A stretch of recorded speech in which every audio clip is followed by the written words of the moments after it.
Boa tarde, eu me chamo Daniel Iorani de Sales, minha matrícula é 2023-10178.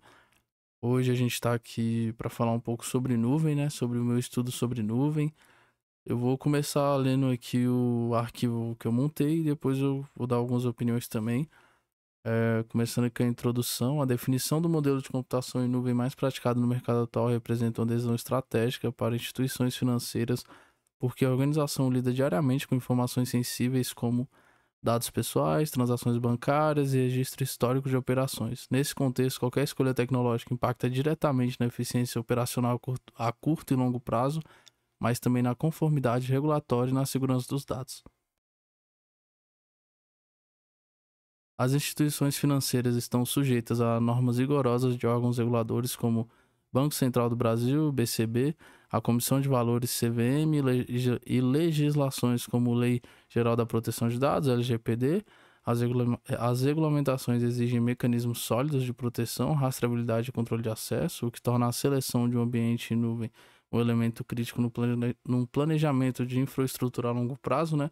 Porque às vezes escolher um modelo de nuvem mais barato, a curto prazo parece ser vantajoso e a longo prazo não, mas como aqui pelo estudo que eu fiz, é setor bancário, né? Aqui basicamente é só nuvem privada realmente a curto e longo prazo, né? Mas continuando, características como segurança, escalabilidade, desempenho, disponibilidade e custo total precisam ser avaliados de forma cautelosa.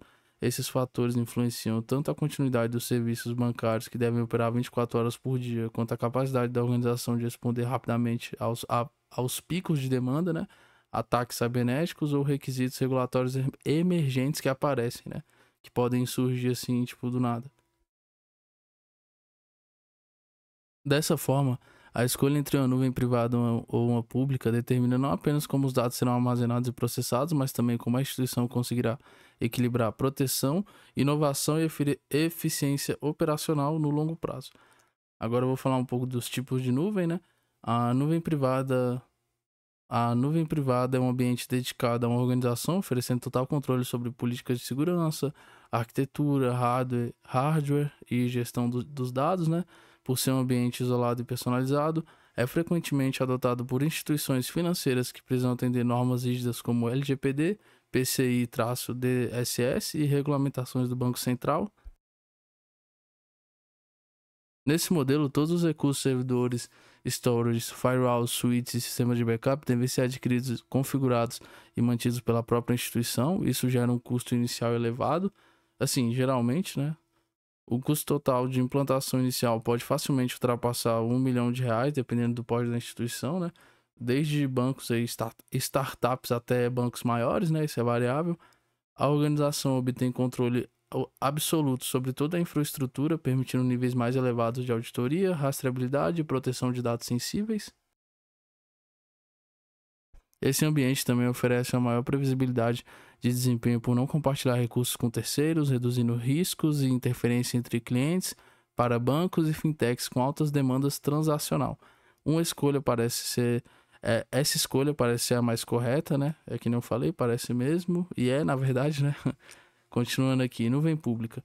A nuvem pública utiliza recursos compartilhados fornecidos por provedores como a AWS e Google Cloud. O provedor é responsável por toda a infraestrutura física, segurança física do data center, disponibilidade e manutenção, enquanto o cliente paga apenas pelos recursos utilizados. O grande diferencial está na escalabilidade sob demanda, permitindo expandir ou reduzir recursos rapidamente. Além disso, como não há compra de hardware, o custo inicial é significativamente menor ao longo de um ano. O custo médio pode variar entre 100 a 500 mil, geralmente menor do que manter uma nuvem privada do mesmo porte.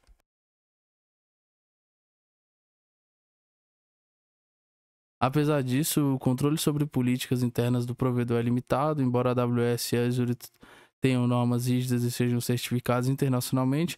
Empresas do setor financeiro podem se preocupar com soberania dos dados, auditoria total dos fluxos internos, ambiente tenant,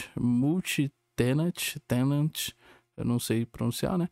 Latência em operações críticas. Mesmo assim, devido ao baixo custo inicial e alta flexibilidade, a nuvem pública é amplamente adotada por fintechs, startups financeiras e bancos digitais. Aquela solução ali, geralmente do início, pelo que eu entendi, do início, né, de carreira ali, quando algum projeto está se iniciando, alguma empresa virtual, né? Continuando aqui, softwares por modelo de serviço. IaaS, né? IaaS, infraestrutura como serviço. O IaaS disponibiliza recursos de infraestrutura como máquinas virtuais, redes, balanceadores, firewalls, sistemas de armazenamento e serviços de backup. A principal vantagem é permitir que a empresa controle praticamente tudo o que roda nas máquinas, como ecossistemas operacionais, bancos de dados, aplicações e configurações, sem precisar manter um data center físico.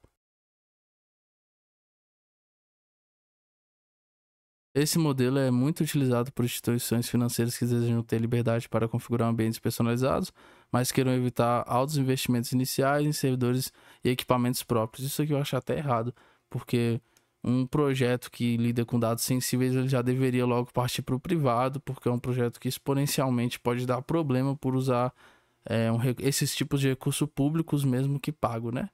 Mas continuando, exemplos comuns de uso no setor financeiro: hospedagem de sistemas internos personalizados, ambiente de homologação e teste para as novas funcionalidades, bancos de dados com alto volume transacional, APIs internas de comunicação entre departamentos. E agora eu vou falar um pouco do PaaS, plataformas como serviço, né? O PaaS, não, acho que é assim que pronuncia. O PaaS fornece como uma plataforma pronta para desenvolvimento, integração e implantação de aplicações, sem que o time precise configurar servidores, sistemas operacionais ou ferramentas de banco de dados. O provedor cuida da infraestrutura, atualizações, escalabilidade automática e segurança básica da plataforma, né? Esse modelo é ideal para instituições financeiras que precisam criar soluções rapidamente, que eu acho até errado ter uma empresa que é uma instituição financeira que precisa criar uma solução rápida, né? Mas suponhando que tem essa solução que eu não indico, né? Novamente que eu não indico. Soluções rapidamente, mantendo padronização e reduzindo o esforço da equipe de TI com tarefas repetitivas. Exemplos de uso no setor: desenvolvimento de apps bancários e sistemas de pagamento, integrações via APIs internas ou externas, ambientes de análise de fraude em tempo real, plataformas para automações de processos internos, ferramentas comuns de PaaS. AWS Elastic Beanstalk, Azure App Service, Google App Engine, banco de dados gerenciados como RDS, Cloud SQL, SaaS, software como serviço. O SaaS entrega softwares prontos para uso, acessados diretamente pela internet. O provedor se responsabiliza por tudo: instalação, manutenção, backup, atualizações, segurança e disponibilidade. A empresa apenas acessa o sistema e utiliza as funcionalidades. Esse modelo é amplamente utilizado para ferramentas de gestão e apoio operacional, especialmente quando o foco não é desenvolver soluções próprias, mas sim utilizar sistemas já estáveis e consolidados. Assim, problemas que pelo que eu entendi dessa parte, né, meio que problemas que já tem uma solução no mercado que responde bem aquilo, que resolve bem aquilo, ou seja, algo genérico, né? Porque o que é exclusivo tem que ser privado e criado e arquitetado ali de forma minuciosa, né, para evitar, porque assim, eu acredito que tenha problemas, mas para evitar o maior risco possível, né, que é com o cliente, o usuário final. Aí continuando aqui, esse modelo é amplamente utilizado para ferramentas de gestão de apoio, para gestão de apoio operacional, especialmente quando o foco não é desenvolver soluções próprias, mas sim utilizar sistemas já estáveis e consolidados. Exemplos usados por instituições financeiras: CRMs para atendimento ou vendas, que nem eu falei, algo genérico, né? Ferramentas de auditoria e compliance. Isso aqui eu já não acho que seja algo genérico, mas assim, tem em toda empresa, mas eu acho que, ao meu ver, para cada uma deveria ter uma forma detalhada, específica e minuciosa, arquitetada para resolver o problema daquela empresa referente à auditoria, né? Porque geralmente a auditoria é para poder ver ali questão de erro, não só para isso, né? Mas geralmente é para isso, né? É perca operacional, né? Que fala. Softwares de gestão documental, plataformas de BI e análise gerenciais, sistemas de atendimentos a helpdesk. Isso aqui eu concordo que é até genérico, né? Sistema de atendimento e helpdesk é bem genérico. Recursos de hardware e necessidades da aplicação. Aplicações financeiras, especialmente aquelas que processam transações, consultas de saldo, autenticações e operações de análise de risco, exigem um alto poder de processamento, baixa latência e estabilidade constante. Pequenas interrupções podem causar falhas operacionais, perdas financeiras e impactos diretos no atendimento ao cliente. Na nuvem privada, a instituição pode definir exatamente o hardware utilizado, quanto à memória, velocidade dos processadores, tipo de armazenamento e estrutura da redundância. Isso permite adaptar o ambiente para atender necessidades específicas, como processamentos intensivos em horários de pico bancário. Pelo que eu entendi disso, é tipo, a solução privada é melhor porque numa sexta-feira à noite, onde tem pico de muita gente fazendo Pix, não vai perder a integridade dos dados e nem travar o sistema do pessoal, né? Já na nuvem pública, a instituição não precisa adquirir hardware, o provedor oferece elasticidade, os recursos aumentam automaticamente em períodos de alta demanda e diminuem quando o tráfego se normaliza. Isso garante melhor aproveitamento financeiro e evita ociosidade. Quantidade de usuários e escalabilidade. O comportamento dos usuários. Agora eu vou falar um pouco sobre a quantidade de usuários e escalabilidade, né? Eu tô falando muito rápido. Assunto legal, eu fico empolgado. O comportamento dos usuários influencia diretamente o modelo mais adequado. Instituições financeiras costumam registrar picos de acesso em horários específicos, como início da manhã, fechamento de expediente e datas de pagamento. Concordo. A nuvem pública lida melhor com esse cenário, pois consegue expandir recursos de formas automáticas sempre que o número de usuários cresce. Isso evita lentidão, quedas e gargalos durante o momento de maior fluxo, para sistemas como consultas de saldo, atendimento digital e plataformas de investimento. Essa escalabilidade é essencial. Em ambientes internos com mais previsibilidade, como sistemas administrativos, relatórios internos ou ferramentas operacionais, a nuvem privada tende a ser suficiente, já que o número de usuários é controlado e a demanda e o processamento costuma ser mais estável.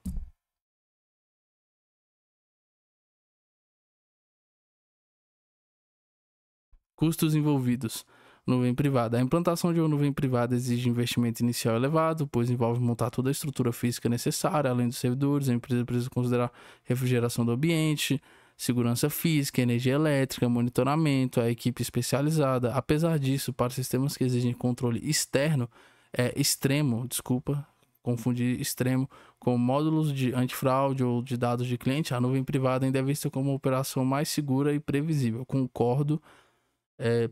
Nuvem pública. O maior benefício da nuvem pública está no modelo PS e o Go, onde a empresa paga apenas pelos recursos que realmente utiliza, como eu já falei antes, né?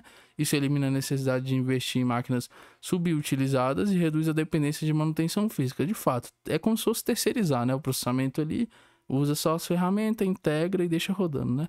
Para sistemas que têm variação de uso intensa, como aplicativos para clientes, esse modelo costuma ter excelente custo-benefício. Sistemas genéricos, né? Conclusão e recomendação. Levando em conta fatores como segurança, exigências regulatórias, levando em conta fatores como segurança, exigências regulatórias, auditoriais, constantes e a necessidade de controle rigoroso sobre dados sigilosos, a nuvem privada se destaca como a melhor escolha e como a escolha mais adequada para o núcleo crítico das operações financeiras. Ela oferece estabilidade, personalização e controle total sobre o ambiente. Por outro lado, diversas instituições optam por uma arquitetura híbrida combinando os dois modelos. Esse cenário, dados sensíveis, sistemas internos e módulos de segurança ficam na nuvem privada, serviços com pico de acesso, ferramentas de análise, API externas e aplicações de grandes demandas são executadas na nuvem pública. Essa combinação permite reduzir os custos, abrir mão da segurança, essa combinação permite reduzir o custo sem abrir mão de segurança, além de aumentar a flexibilidade operacional da organização.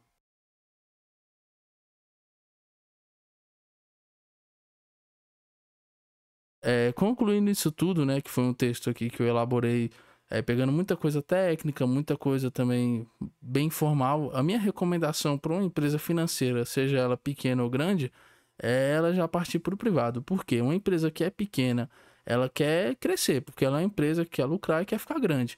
E empresa grande precisa ter mais sistema privado. Então, um sistema tão sensível que lida com tantos problemas, ao meu ver, depois desse estudo, ela precisa de uma nuvem privada. Por quê? Coisas sensíveis como dinheiro, data de transações, registros importantes sobre documentos da pessoa, solicitações financeiras, esses tipos de coisas, né? De documentos, de operações. Eles precisam ser extremamente registrados sem perder a integridade dos dados envolvidos, né? Então, ao meu ver, depois desse estudo, ou mesmo aqui falando que ainda existem bancos pequenos que optam pela nuvem pública, eu ainda prefiro a nuvem privada, porque a nuvem privada ela vai atender tanto o pequeno quanto o grande, porque o cara que é pequeno, ele quer ser grande, e o grande vai ter que usar, entendeu? Então, já, por que não já se preparar para uma nuvem privada, ou então já começar, mesmo que de uma forma barata ali, o mais barato possível, com a nuvem privada, para esses pontos específicos que envolvem dados sensíveis, né? Para o resto, vou dar um exemplo, chat de atendimento. De fato, isso pode ser até uma nuvem pública, né? Isso é, assim, dependendo do atendimento, né? Se for um atendimento ali de tirar a dúvida do usuário, agora, sei lá, um atendimento da pessoa que teve a conta roubada, já não também concordo que tem que ser uma nuvem pública e sim uma privada. No geral, eu recomendaria a privada, mas entendendo que também pode ter casos específicos onde a pública pode ser útil, mas no geral privado, entendeu? Tanto para o pequeno quanto para o grande, visando a importância dos dados, entendeu? Da integridade deles, né? Seja para exibir lá na frente ou para deixar salvo caso aconteça algum empecilho, essas coisas que acontecem, né, nas empresas grandes. Esse foi o meu trabalho. Meu nariz tá meio ruim. Eu também gaguejei bastante em alguns momentos, errei, peço desculpas, né? E eu gostei bastante de estudar sobre esse tema, beleza? E é isso, valeu.